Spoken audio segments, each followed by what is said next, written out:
지난주부터 언론계, 정치계에서 논란이 된 사안이 있습니다. 블룸버그 통신 기사인데요. 나경원 자유한국당 원내대표가 지난주 화요일 국회 원내대표 연설에서 문재인 대통령이 김정은의 수석 대변인이라는 얘기를 듣지 않게 해달라, 이런 발언을 했었죠. 그 근거가 됐던 게 바로 미국 언론사 블룸버그 통신인데요. 처음에는 나경원 대표 발언을 두고 논란이 제기됐다가 다음에는 더불어민주당이 사과하는 거로 또 마무리가 되는 분위기입니다. 오늘 미디어 비평 시간에는 이 문제를 자세히 짚어보겠습니다. 고발뉴스 미디어 전문기자 민동기 기자 스튜디오에 나오셨습니다. 안녕하세요. 안녕하십니까. 민주당이 이 기사 관련 논평 냈다가 결국 역풍이 분 겁니까? 논평이 좀 문제가 있긴 했습니다. 논평이요? 네, 더불어민주당 이해식 대변인이 네. 그 논란이 제기됐던 블룸버그 통신의 지난해 그 9월 기사에 대해서요. 뭐라고 논평을 냈냐면 네. 미국 국적 통신사의 외피를 쓰고 국가 원수를 모욕한 매국에 가까운 내용이다. 이렇게 이제 좀 세긴 센데요. 굉장히 네. 세죠. 예. 그리고 기자 이름까지 언급을 하면서 국내 언론사에 근무하다 옮긴 지 얼마 안 된 기자가 쓴 악명 높은 기사다. 상당히 강도 높게 비판을 했는데요. 예. 민주당 논평 이후에 서울 외신기자클럽 이사회가 지난 16일 성명을 냈습니다. 그러니까 기자 개인의 신변 안전에 큰 위협이 가해져서 우려를 표명한다. 이렇게 항의를 했고요. 예. 그리고 아시아 출신 미국 언론인 모임인 아시안 어메리칸 기자협회 서울 지부도 예. 이번 사건으로 인해 기자 개인에게 가해지는 인신공격적 비판에 명백히 유감을 표한다면서 민주당을 비판을 했습니다. 사실 뭐 기자클럽, 기자협회 뭐 맹공을 퍼부은 격인데 네. 민 기자가 보시기에 민주당의 논평 어떻게 봐야 됩니까? 비판 받아야죠. 네. 매국 뭐 이런 것 좀 심하다는 거죠. 표현도 굉장히 좀 심했고요. 예. 물론 그 정당이나 정치인도 언론 보도에 불만을 표시하거나 비판할 수는 있습니다. 하는 경우가 많죠. 그렇습니다. 예. 근데 보도에 대해서 문제 제기를 하려면 네. 해당 언론사에게 하는 게 기자가 아니라 언론사에 해라. 그렇죠. 예. 그게 제가 봤을 때는 온당한 태도인 것 같고요. 그리고 항의를 하더라도요. 네. 기사의 사실관계에 문제가 있거나 뭐 부풀리기 한 점이 있다. 네. 그러면 그런 점을 좀 지적을 해야 되는 거고요. 정정이나 반론 보도를 할 게 있으면 그렇게 요구를 하는 게 온당한 태도지.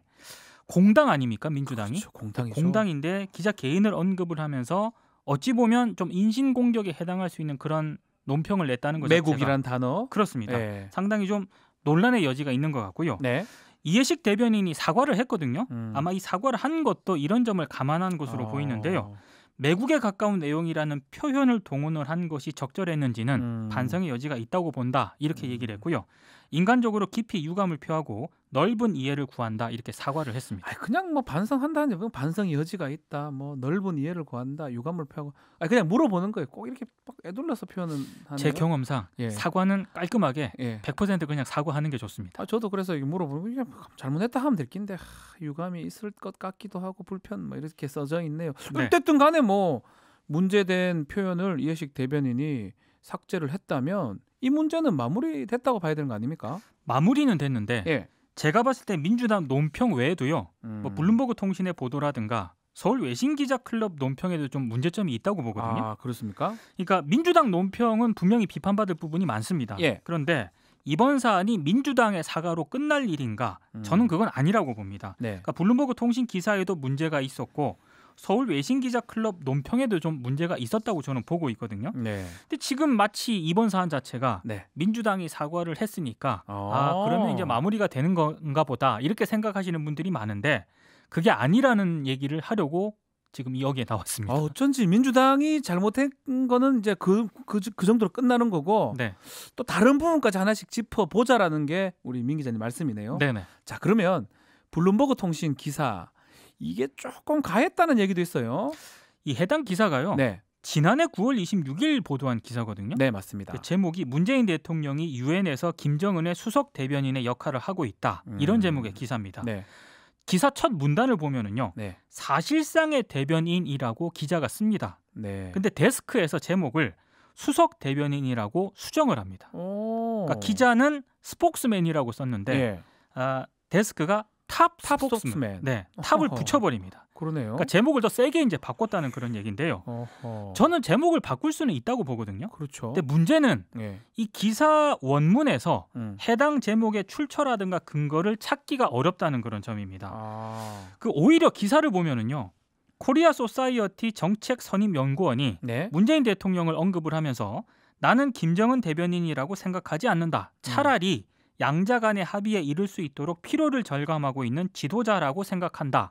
이렇게 얘기를 한 부분이 있거든요. 반대네요 지금. 그러니까 기사에서 언급된 전문가 멘트만 보면 네. 제목과는 정반대 얘기를 하고 있다는 그런 얘기입니다. 어쩌면 사실상의 대변인 이 부분을 수석 대변인으로 수정했던 데스크에서 이 부분이 문제라는 건데 저는 뭐 기자를 뭐 기사를 쓰거나 이러지는 안 했기 때문에 근데 보면 제목을 뽑을 때 기사 안에 있는 내용을 뽑는 거 아니에요? 그러니까 기사 맞죠? 내용하고요. 예. 제목하고 비슷하게 가는 게 통상적입니다. 아. 그런데 물론 그렇다 하더라도 예. 제목을 어떻게 뽑을 것인지는 해당 언론사 권한이거든요. 예, 그래서 뭐 제목 뽑은 것 자체를 비판할 수 있지만 그걸 가지고 뭐라고 자체를 뭐라고 할 수는 없는데요. 네. 근데 과연 이 통신사 제목이 온당했느냐에 대해서는 저는 비판할 수 있다고 보고요. 네. 실제로 비판의 목소리가 많이 나왔습니다. 근거가 불충분한 상태에서 북한 대변인이라고 표현을 쓸만한 그런 기사였는가? 네. 여기에 대해서도 의문부호가 많이 찍혔고요. 일각에서는 나경원 그 자유한국당 원내대표가 이런 근거가 불충분한 기사를 국회에서 연설을 할 때 인용한 것 자체가 문제다. 그것도 문제다. 이런 비판도 제기가 되고 있습니다. 이거는 제목 장사라는 얘기도 있잖아요. 그렇습니다. 일부러 좀 클릭수 같은 거 조회수를 올리려고 제목을 과하게 하는 경우가 우리나라뿐만 아니고 미국도 있네요. 미국도 좀 있는 거고요. 예. 이런 거를 좀 낙식성 제목이라고 하는데 그러니까 갑자기 들어가고 싶잖아요. 그렇습니다. 안에 내용 보면 제목하고 다르긴 한데. 그러니까 블룸버그 통신은 네. 인정 안 할 수도 있습니다만 네. 제가 봤을 때는 상당히 좀 낙식성 제목이 있다. 저는 이렇게 보고 있습니다. 저도 뭐 그렇게 보이긴 한데요. 네. 저희도 이제 방송을 마치면 이 방송도 아마 인터뷰 전문이 기사로 좀 올라갑니다. 네. 저는 조금 느낌상 진행하는 입장에서 좀 자극적으로 뽑아야 하지 않나 그러시면 고민은 안 됩니다. 합니다. 이게 미디어 비평 코너이기 때문에 예. 절대 그러시면 안 됩니다. 그래서 오늘 제목도 조금 자극적으로 뽑고 싶긴 한데 근데 그 진짜 지금 계속 얘기 들은 것처럼 요즘 진짜 언론 기관이 많이 난립돼 있잖아요. 네. 고민일 것 같긴 해요. 모든 언론 기관의 고민일 것 같아요. 그러니까 기사를 볼 때요. 예. 인터넷이건 포털이건 어디서든 기사를 클릭을 할 때 사람들이 거의 대부분 제목 보고 클릭을 하거든요. 당연하죠. 얼마나 많은 그 기사들 중에 제목만 눈에 들어오는 거거든요. 근데 제목이 밋밋하거나 예. 재미가 없지 않습니까? 예. 그럼 저도 클릭을 안 하는데 예. 만약에 지금 블룸버그 통신처럼 문재인 대통령이 김정은의 수석 대변인이다. 뭔가 임명받았나 싶어서 네. 본단 말이에요. 그러면 클릭을 하게 되거든요. 저는 그런 점도 상당히 좀 의도했다고 보고 있습니다. 그러면 비판을 그렇게 하지 말아야 되는 거 아닌가? 또 그런 생각이 또 듭니다. 네. 자, 민동기 미디어 전문 기자와 함께한 미디어 비평, 최근 논란이 되고 있는 블룸버그 기사 관련해서 여러 가지 생각해볼 대목들을 짚어보고 있는데요. 네. 아까 서울 외신 기자클럽 논평도 문제가 있다고 또 언급하셨잖아요. 예. 그건 또 왜 문제인지 궁금해요. 그냥 외신 기자들 입장에서는 기자 개인을 공격하니까 논평할 수 있는 그 정도로 저는 생각이 드는데 어떻습니까? 논평 낼 수는 있습니다. 예. 근데 만약에요. 그 블룸버그 통신 기사를 제대로 읽어보지 않고 성명을 냈다. 그러면 안 되죠. 그럼 안 되는 거죠. 상식 아닙니까? 그렇습니다. 근데 서울 외신기자클럽 이사회가 예. 지난 16일 성명서를 분명 냈잖아요. 냈습니다. 읽어보고 냈겠죠. 그게 굉장히 언론들도 많이 인용을 했거든요. 예. 그리고 그 성명 내용도 굉장히 좀 셌습니다. 뭐라고 맞습니다. 했냐면 민주당이 블룸버그 통신 기자 개인에 관련한 성명을 발표하고 이로 인해 기자 개인의 신변 안전에 큰 위협이 가해진 것에 대해 우려를 표명하고자 한다. 예. 그러니까 기자 개인의 신변 안전 이런 표현까지 썼거든요. 이런 표현까지 쓰면서 성명서를 냈는데 네. 기사를 제대로 읽어보지 않은 것으로 나타났습니다. 읽어봤겠죠. 설마 안 읽어봤겠습니까? 이거는 고발뉴스가 직접 취재를 취재한 했는데요. 겁니까? 서울 외신기자클럽 이사회 11명을 좀 취재를 했는데 예. 이 블룸버그 통신 기사 원문을 안 읽었다는 사람들이 예. 좀 있었던 것으로 확인이 됐습니다. 참. 이사회 회원들하고 직접 통화를 했는데요. 예. 뭐라고 얘기를 했냐면 예. 솔직히 안 읽었다. 그런데 취지가 좋아서 그냥 사인을 했다. 이렇게 말한 회원들이 있었습니다. 잠깐만요. 안 읽었는데 취지가 좋다. 이 무슨 말인지 이해가 안 돼. 제가 무슨 말인지 전혀 모르겠는데요. 사실 저도 이게 이해가 안 가가지고요. 안 읽었는데 취지가 좋다. 이 뭐 누가 설명해 줍니까 기사를? 그러니까 뭐 언론 자유 뭐 이런 얘기를 하니까 뭐 그런가 보다라고 해서 뭐 사인을 했다는 저는 그렇게 해석을 했는데 예. 근데 왜 만약에 정말로 그렇다면 예. 서울 외신 기자 클럽이 상당히 좀 무책임하다 이런 생각을 저는 하게 됐습니다. 아, 뭐 그러면 안 되는 거죠. 그렇습니다. 장난치는 것도 아니고. 그리고 이런 논평이 나갔을 때 국내 언론들도 굉장히 많이 인용을 했거든요. 네, 다 인용했죠. 네. 근데 만약에 이 논평이 예. 해외 언론에서 인용이 됐다고 한번 생각을 해보면 그러면 언론 탄압을 하는 우리 국가죠. 기자 한 명의 안전을 위협하는. 대한민국 정부가 언론 탄압하는 그런 국가처럼 되는 겁니다. 예전에 권위주의 정부로 돌아가는 거네요. 그렇습니다. 그래서 저는 이런 성명을 내놓을 때는 최소한 해당 기사 원문을 좀 읽고요. 예. 서울 외신기자클럽 내부 논의를 거쳐가지고 예. 논평을 내는 게 합리적이고 온당한 그런 절차라고 보는데 서울 외신기자클럽이 과연 이런 절차를 제대로 거쳤느냐 저는 좀 의심을 하고 있고요. 예. 그리고 서울 외신기자클럽 부회장이 네. 일본 니혼게이자이 신문 기자가 맡고 있거든요. 이 기자에게 예. 이사회 가운데 원문을 안 읽어본 사람이 제법 있는데 원문을 좀 읽어봤느냐 네. 이렇게 또 고발 뉴스가 물었습니다. 음. 그러니까 뭐라고 답변을 했냐면 취재를 전제로 이걸 묻는 거라면 답하지 않겠다 이렇게 얘기를 하면서 답변을 거부를 했습니다. 취재를 전제로 묻는 거라면 답하지. 뭐 범민들이 하는 말들인데 이거 무슨 뜻입니까? 사실 저도 이것도 더 이해가 안 가는데요.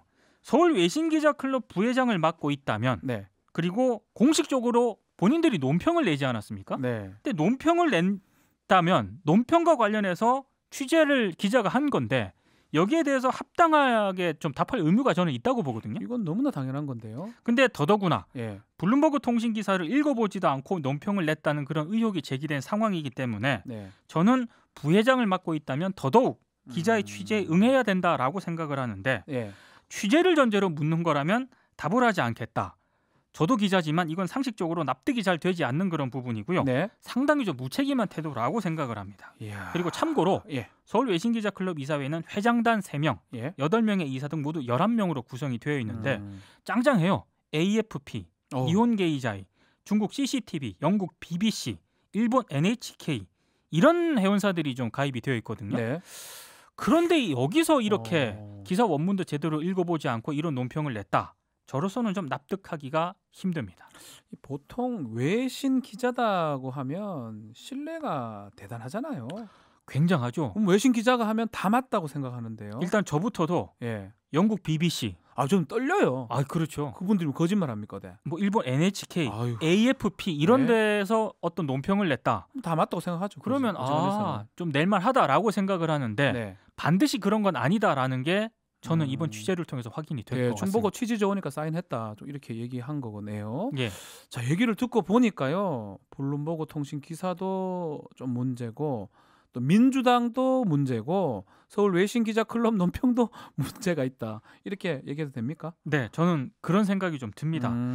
서울 외신기자클럽 선명도 문제인 건 분명하고요. 네. 민주당 논평도 상당히 부적절한 부분이 있었고요. 그리고 좀 서울 외신기자클럽 논평 가운데 네. 절차적으로 문제가 있었던 거 외에도요. 논평 내용을 보면은 언론 자유 침해라고 지금 주장을 하고 있거든요. 네. 민주당 논평에 대해서. 근데 저는 좀 생각이 달라요. 그러니까 민주당의 논평이 매우 부적절하긴 했지만 네. 언론 탄압이라고 하면은 제가 가진 기준으로 봤을 때는 공권력을 가진 정권이 네. 어떤 뭐 강력한 조치를 가했을 때 저는 그때 언론 탄압이라고 좀 정의를 해야 된다라고 생각을 하거든요. 그거는 당연하죠. 뭐 네. 언론사에서 뭐 기사를 못 내게 한다든지 네. 아니면 처벌한다든지 뭐 그런 게 언론 탄압이잖아요. 근데 민주당 논평이 좀 부적절하긴 했지만 이걸 언론 탄압이라고 봐야 하는가에 대해서는 저는 좀 동의하지 못하는 옛날에 탄압들을 못 겪어봐서 그런 거 아닌가요? 그러니까 저는 좀 과했다는 그런 생각이 듭니다. 그래서 외신기자클럽 성명도 좀 지나친 측면이 있다라고 생각을 합니다. 결론적으로는 모두 다 문제가 있다는 게 우리 민동기 기자의 생각인가요? 사실 제가 양시양비론 모두 문제 있다 이렇게 비판하는 걸 대단히 싫어하거든요. 그러면 조금 좀 경중을 가려주십시오. 좀 비겁하다고 생각을 하기 때문에 그런 거를 별로 안 좋아하는데 이번에는 불가피하게 정말 모두 문제가 있는 것 같습니다. 모두 문제가 있다는 식으로 비판할 수밖에 없는데요. 근데 저는 이 외신기자클럽을 비롯해가지고 민주당 논평에 상당히 문제가 있다라는 언론 보도는 굉장히 많았습니다. 민주당 논평에 문제가 있는 건 분명하지만 민주당 논평만 문제가 있는 건 아니거든요. 그렇죠. 근데 외신기자클럽도 상당히 문제가 있고 블룸버그 통신 기사에도 문제가 있었는데 이상하리 많지 여기에 대해서 잘못됐다고 했거든요. 그렇습니다. 그렇게 문제를 지적하는 거는 저는 공정하지 못한 태도라고 생각을 합니다. 얘기를 들어보니까 저는 이제 이 사건에 대해서 정확하게 알 수 있을 것 같습니다. 네. 조금 저도 영어는 좀 약하지만 예. 원문을 좀 보고 어떤 내용으로 지금 들어왔는지 확인하는 과정을 좀 거치는 게 바람직한 시민의 모습 같기도 해요. 사실 저는 이번 네. 사건을 겪으면서요. 우리 사회의 그 외신 맹목주의. 네, 그러니까요. 이거는 분명히 좀 반성을 해야 된다라고 생각을 합니다. 일단 해외 언론이 외신이 보도를 하면은 네. 우리는 일단 믿고 보거든요. 바로 다 땁니다, 그냥. 그대로. 그렇습니다. 네. 근데 외신에도 잘못된 보도 많고요. 네. 오보도 많습니다. 특히 우리와 관련한 문제에 있어서는 해외 언론보다는 우리가 더 정확하지 않겠습니까? 살고 있는데 여기요. 그렇습니다. 예. 그래서 우리가 일단 해외 언론에 한국과 관련해서 어떤 보도가 나면은 사실관계를 확인하려는 노력보다는 일단 믿고 보는 경향이 과한데 네. 여기에 대한 반성적 태도가 필요하다 이런 말씀을 드리고 싶고요. 사실 국내 언론도 반성할 대목이 정말 많습니다.